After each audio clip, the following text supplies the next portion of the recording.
Hi, I'm Dan Bryant and welcome to the first series of Real Impacts, the podcast where we explore how organisations communicate with creativity and impact. Today, we're looking at the power of case studies and testimonials, how stories from clients themselves can build trust, cut through the noise and bring marketing to life.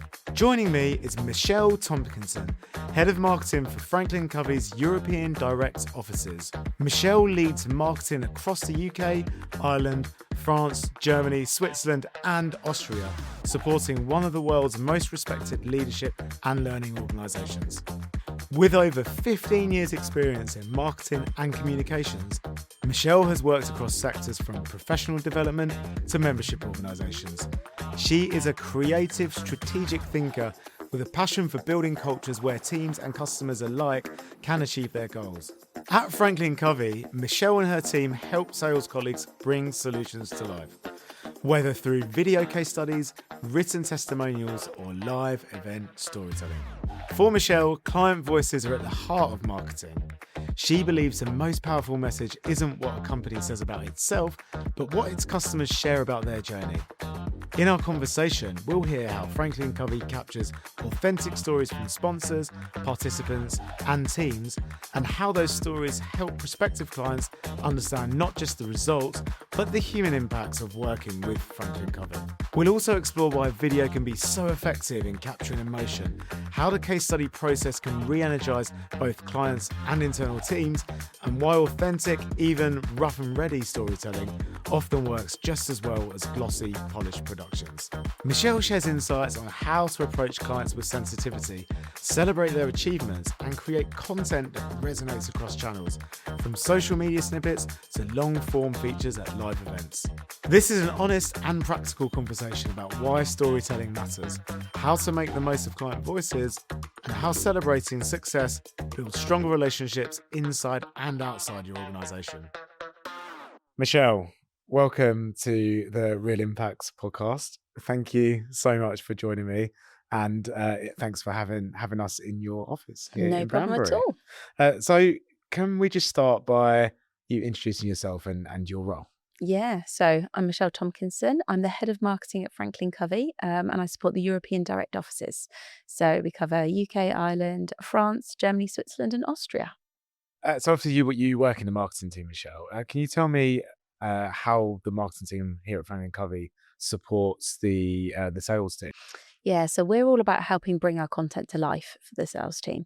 It's really important when the sales team are looking to speak to prospective clients that they can bring our solutions to life, showcase what journeys might be like for people to experience. And so we do that by gathering some snippets of our content, maybe through videos and through written case studies or written words and testimonials from our clients that help bolster the salespeople's experience. They can talk to the solutions, but then they can share some real life examples of how that's impacted current clients that they're working with. Fantastic. So we're here in this episode to talk about case studies and testimonials. Mm-hmm. How much do they feature in your work in marketing? They're really important because I think it's always about the clients. When you talk about marketing, it's wanting to support the current clients that you've got and also draw more clients to you. And there's no better way than having a client tell the story about your company. And what sort of different formats do you use for your case studies? So we do written case studies, but always video is more desired because it's just more impactful and emotions can come across on screen. So video case studies that can be in long form or they can be in short form so that we can use them on social media or on website clips.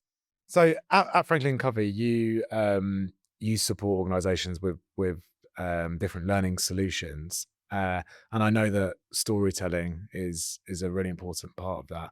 How does that come through in some of your case studies? So really when we reach out to our clients is to invite a range of people to come along and talk. So we usually have a sponsor that will come and talk about how they've brought FranklinCovey into their organisation. But we always love to have the participants that have been through the programmes to come and share their experiences as well. So you can get that real range of from the first initial conversations with us about what they were looking to achieve, right down to actually how it's impacted people. So it's really important to have a nice range.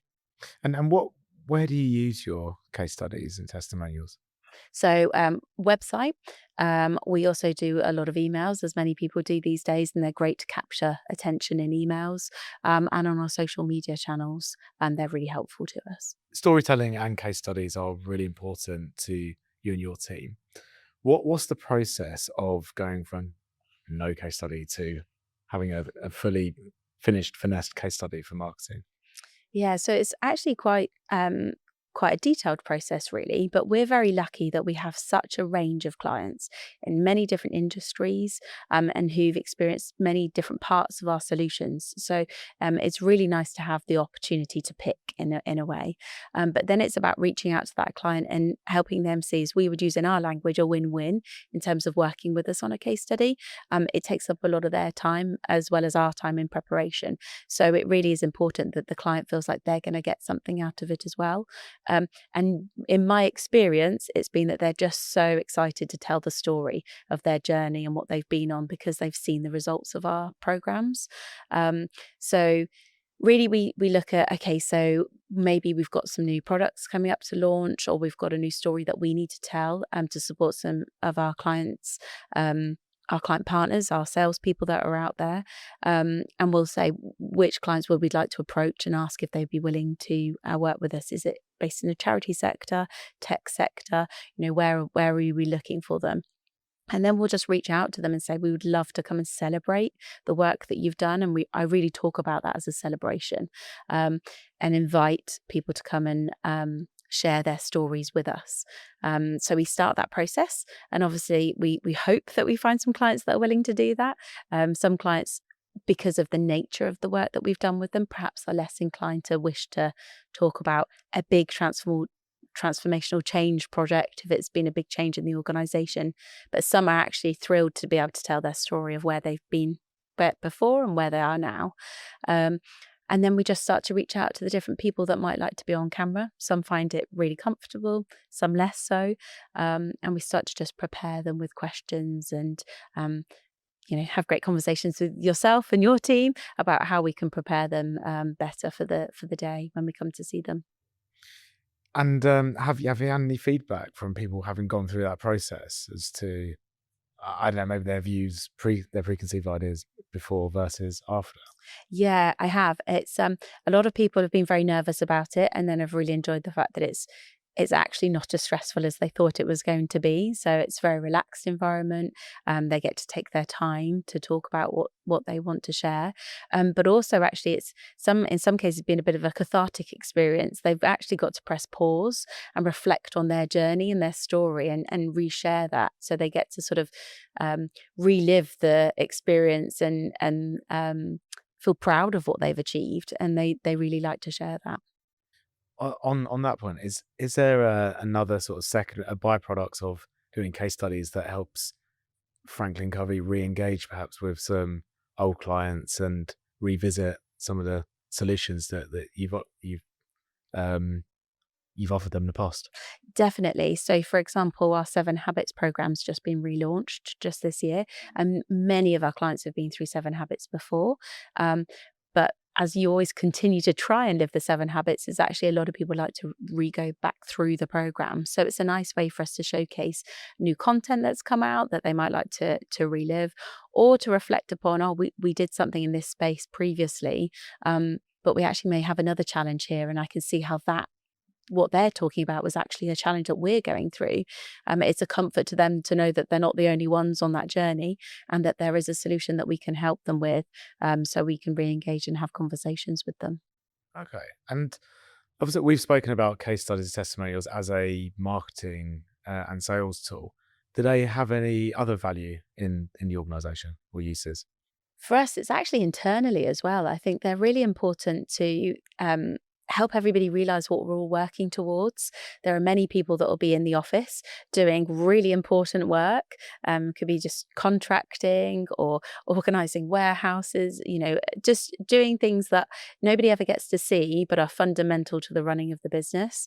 And it's really nice for them to see, oh my gosh, this is what our clients actually experienced, and how they've achieved their results. And actually, it's down to me as well. I'm part of this big community of people wanting to help. Hey, what advice would you give to organisations who uh, they know they want to talk about client stories, but they don't have any obvious good client stories to talk about? Maybe it's about starting with your internal people and celebrating and talking about stories internally and improving communication that way and using video to support that process. I think then maybe as people become more confident and understand the power of video and people talking about things, then they'll start to unearth that and share that story with clients who then might be more willing to participate in that process. And is that the process that you followed?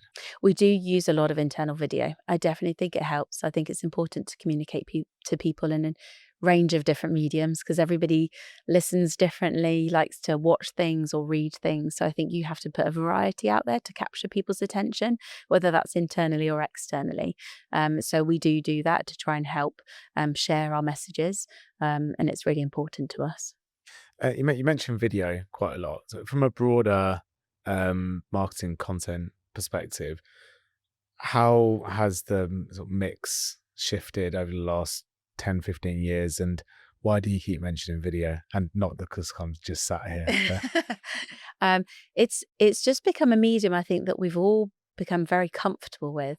And I think a lot of people just like to watch something or listen to somebody rather than sit down and read.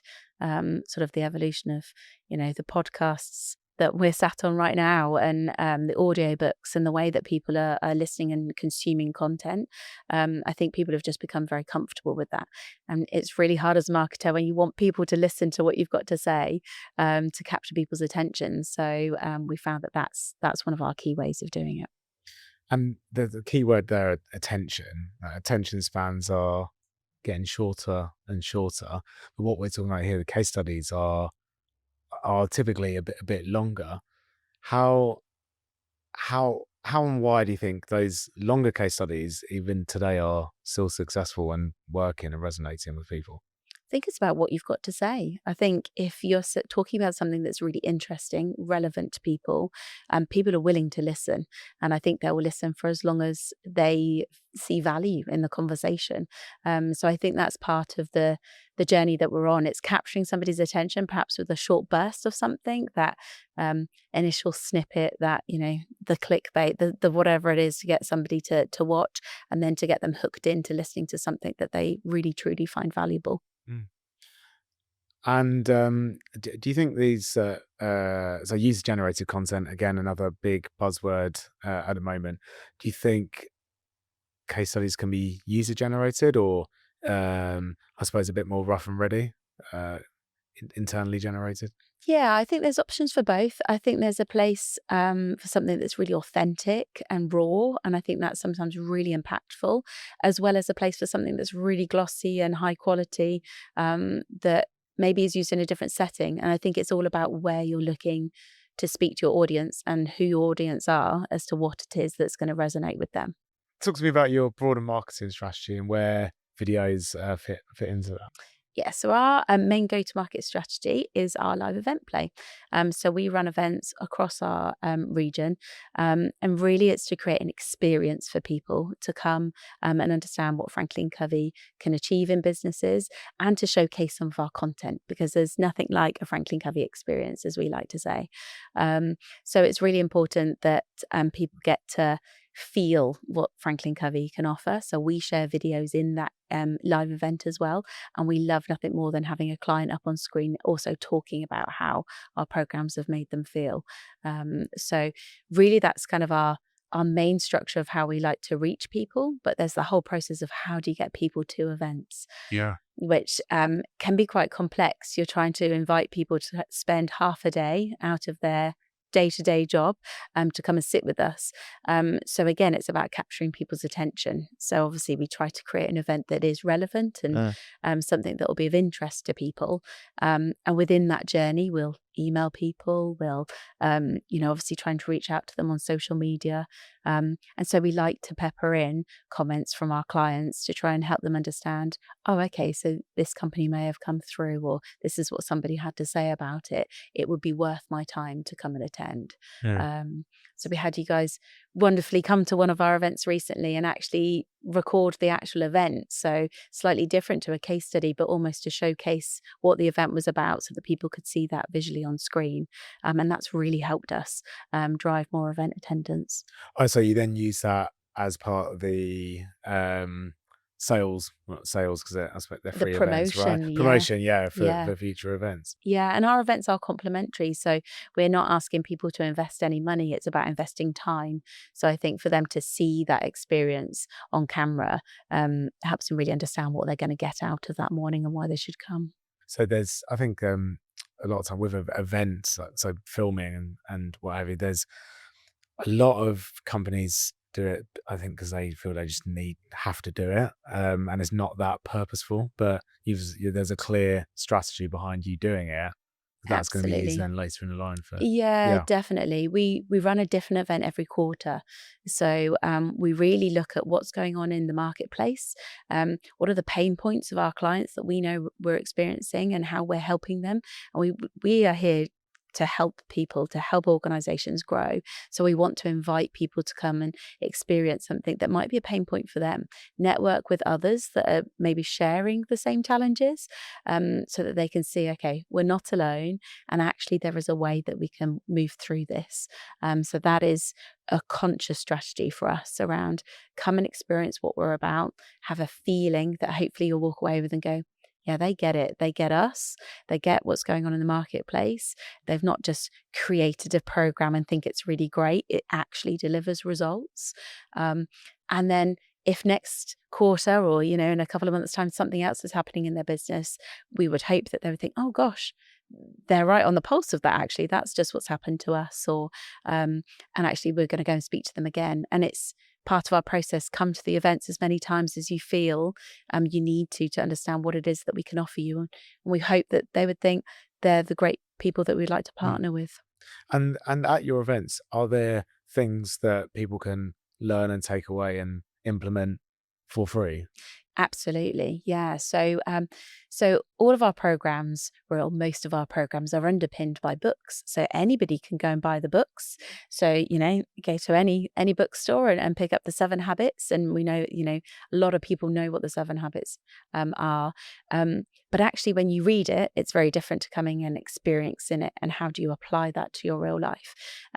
So if you were to come to one of our events that's talking about collaboration, for example, it might be underpinned by a conversation around the 7 habits and around synergy and how do you collaborate with other people.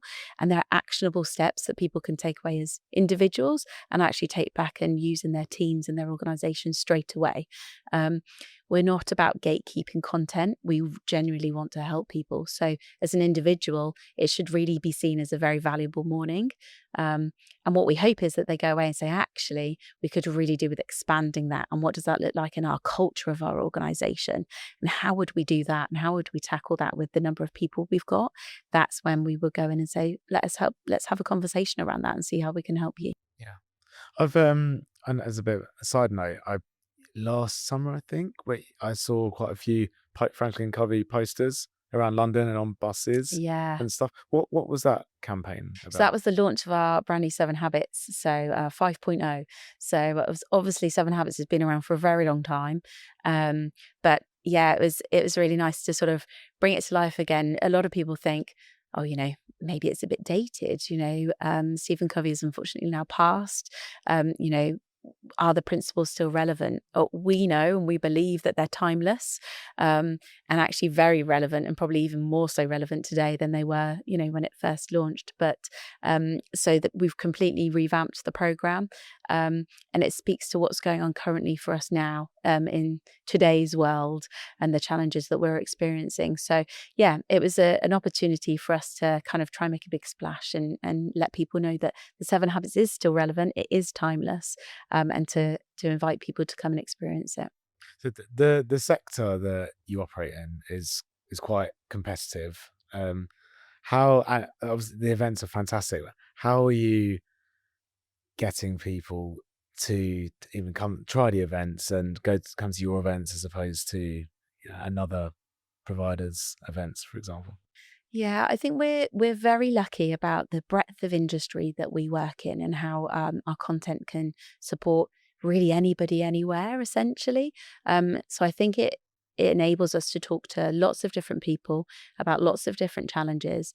But we always try and speak to people about understanding what's happening for them right in the moment. We've got such a breadth of content, not just the 7 habits, but a real wealth of leadership, training, trust. How about, 4 disciplines of execution is about how you execute on your strategies. A lot of people put a lot of time into creating a strategy, but how do you execute on that? So we've got such a wealth of material that I think it invites people to come to us at whatever point of time they're in when they've got a challenge. They often, our clients, we know, stay with us for a long time. I was speaking to somebody yesterday, been with us for 10 years. And it's because they always know there's something in the toolbox of FranklinCovey that will be able to help them. So I think that's what serves us well. We're seen as a very credible organization. There's a lot of research and development that goes into our programs. So they're not just something that's, created, on a whim, or it's, we really put a lot of thought and effort into the creation of things, which sustains them over a period of time and makes them really impactful. And going back to the case studies, from the case studies that that I've seen through filming, that really comes across Yeah. with your clients. Yeah, it's just such a great experience. I love it. I love being out with clients because sometimes you do sit behind a screen and you hope you're creating these marketing plans, and you're out there trying to talk to people, but often through a screen. And it's really nice to be sat in front of a client and just hear their excitement, and how pleased they are and proud they are of what their people have achieved. They know that the organization's achieved results, and you might see that in, numbers and facts and figures, but actually getting to see how their people have felt throughout the process. I think that's just a joy for me to see. And then they become, through case studies, your cheerleaders and one of your marketing tools, not to call them tools, but Yeah, yeah. I big mean, advocates. yeah, it's the perfect thing for a marketer, really. You don't really need to market; they market for you. And I think there's nothing more powerful than a client explaining why people should work with you as an organization. So, yeah, definitely. Fantastic. One final question I've got for you, Michelle. What do you love most about your role, and what do you find the most challenging? Oh, so I've been with FranklinCovey quite a while, so over 15 years now. Um, as a marketeer, when I set out on this journey of this was going to be my career, it had to be in something I felt passionate about, because there's nothing worse than having to market something that you don't feel passionate about. Um, and I genuinely love seeing people grow, and improve, and that's what we're about. So it's just escalated in terms of seeing what an organization can achieve as a whole, but just seeing individuals working with my team and seeing how they grow and evolve in their roles is just something that I really, really enjoy. So, yeah, I've really enjoyed working here. I actually left for a little while and I returned. So, yeah, couldn't stay away. So when I left, I continuously talked about, oh, you need to go on this program. We really need to think about how we treat our people in this organization. And so yeah, I'm a big FranklinCovey advocate. The challenges. There's just so much great content to talk about. What do you pick? Where do you start? How do you reach as many people as you need to, and try and cut through the noise that's out there? You talk about us having lots of competitors. We do. So it's how do we actually showcase how great we are, and how we encourage more people to come and experience our content. It's probably my biggest challenge. Yeah, completely relate to that challenge as well, and it's something that yeah we have in our organisation too. It's been really interesting talking to you, Michelle, about broader stuff than just case studies, and learning a bit more about marketing here at FranklinCovey. So Thank thank you. you very much for your time. Thank you very much. You can find more episodes of Real Impact on your favourite platform. Follow us on socials and check out the website for more.